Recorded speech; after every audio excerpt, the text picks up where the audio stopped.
Hyacinth.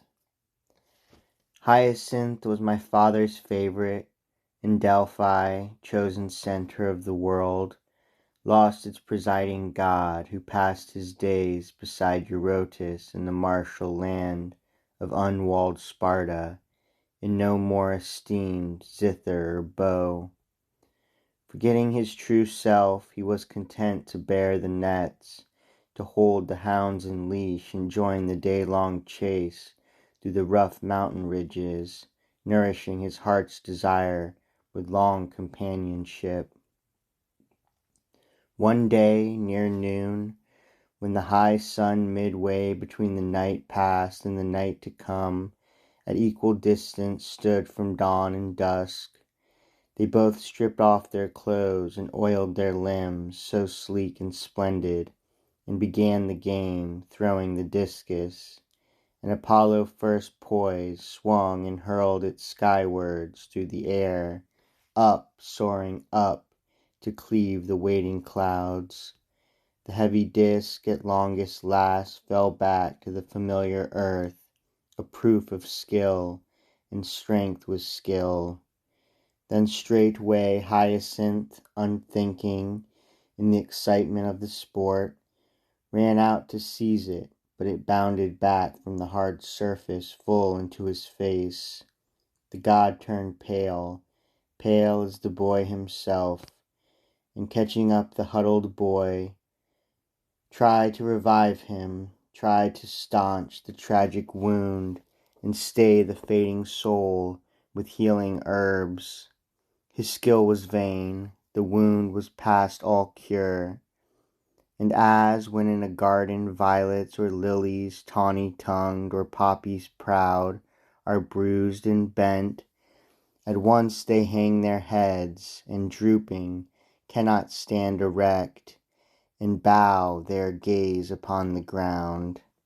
So dying lilies that face so fair, and all strength ebbed away, his head too heavy on his shoulders sinks. My Hyacinth, Apollo cried, laid low and cheated of youth's prime, I see your wound, my condemnation, you my grief and guilt. I have caused your death. On my own hand, my own, your doom is written. Yet what wrong is mine unless to join the game with you were wrong, or I were wrong to love you well? Oh, would for you, or with you, I might give my life. But since the laws of fate forbid, you shall be with me always. You shall stay forever in remembrance on my lips.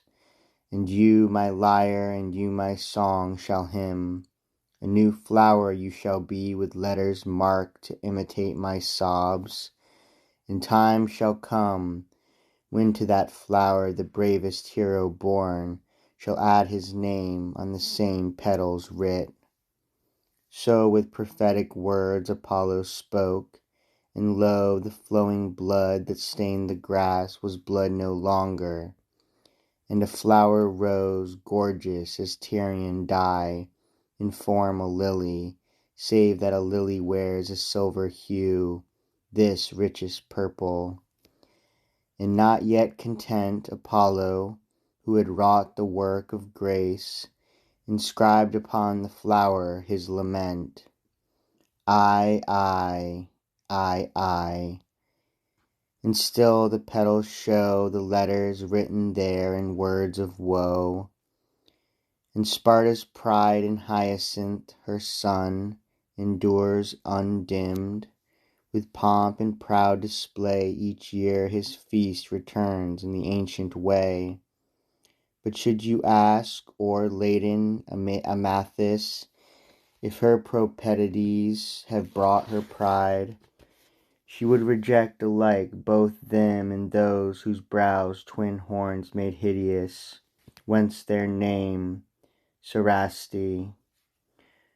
Once an altar stood before their doors to Jove, the god of hospitality.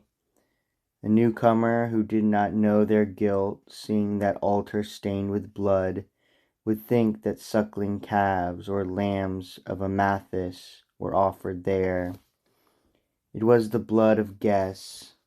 Kind Venus, outraged by these wicked rites, prepared to leave her cities in the land of Cyprus.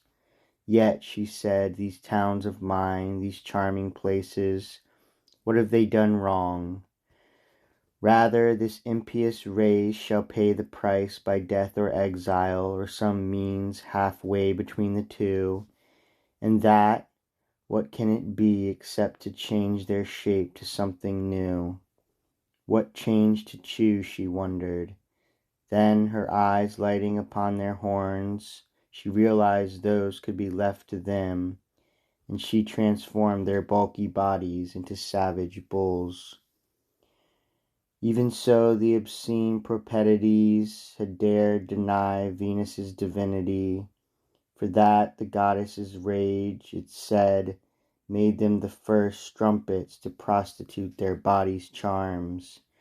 As shame retreated, and their cheeks grew hard, they turned with little change to stones of flint.